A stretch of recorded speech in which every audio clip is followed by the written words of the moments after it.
ഈസ്റ്റളേരി പഞ്ചായത്തിലെ കടുമേനിയിൽ NIA നടത്തിയ പരിശോധനയിൽ ജലാറ്റിൻ സ്റ്റിക്കുകൾ കണ്ടെത്തി. 5 വർഷം പഴക്കമുള്ള ജലാറ്റിൻ സ്റ്റിക്കുകളാണ് പരിശോധനയ്ക്കിടെ പിടിച്ചെടുത്തത്. നേരത്തെ തിരൂരങ്ങാടി പോലീസ് രജിസ്റ്റർ ചെയ്ത കേസിന്റെ തുടരന്വേഷണത്തിന്റെ ഭാഗമായാണ് ഇപ്പോൾ NIA അന്വേഷണം നടത്തുന്നത്. കേസ് ഏറ്റെടുത്ത NIA വിവിധ സ്ഥലങ്ങളിൽ പരിശോധന തുടരുകയാണ്. കേസിലെ 3-ാം പ്രതിയായ കടുമേനി സ്വദേശി സജിയുമായി ബന്ധപ്പെട്ട അന്വേഷണത്തിന്റെ ഭാഗമായാണ് റെയ്ഡ് നടന്നത്. സജിയുടെ സഹോദരൻ ജോർജിന്റെ വീട്ടിലാണ് NIA സംഘം പരിശോധന നടത്തിയത്. ഇവിടെ നിന്നും ജലാറ്റിൻ സ്റ്റിക്കുകൾ കണ്ടെത്തിയതായാണ് വിവരം.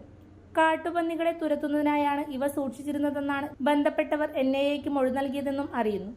കണ്ടെത്തിയ സ്ഫോടക വസ്തുക്കളെക്കുറിച്ചും അവ വീട്ടിലെത്തിയ സാഹചര്യത്തെക്കുറിച്ചും NIA വിശദമായി അന്വേഷണം നടത്തുകയാണ്.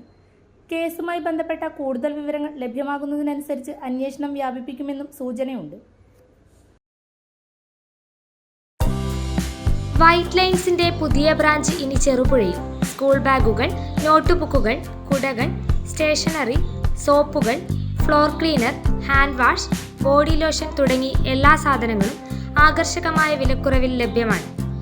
എലി, ചിതൽ, ഉറുമ്പ് തുടങ്ങിയവയെ നിയന്ത്രിക്കാൻ ആവശ്യമായ മരുന്നുകൾ ഉൾപ്പെടെ നിരവധി ഉൽപ്പന്നങ്ങൾ ഒരേ കുടക്കീഴിൽ.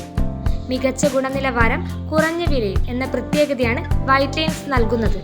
White lines, Kambippalam road, SBI ബാങ്കിന് എതിർവശം, ചെറുപുഴ.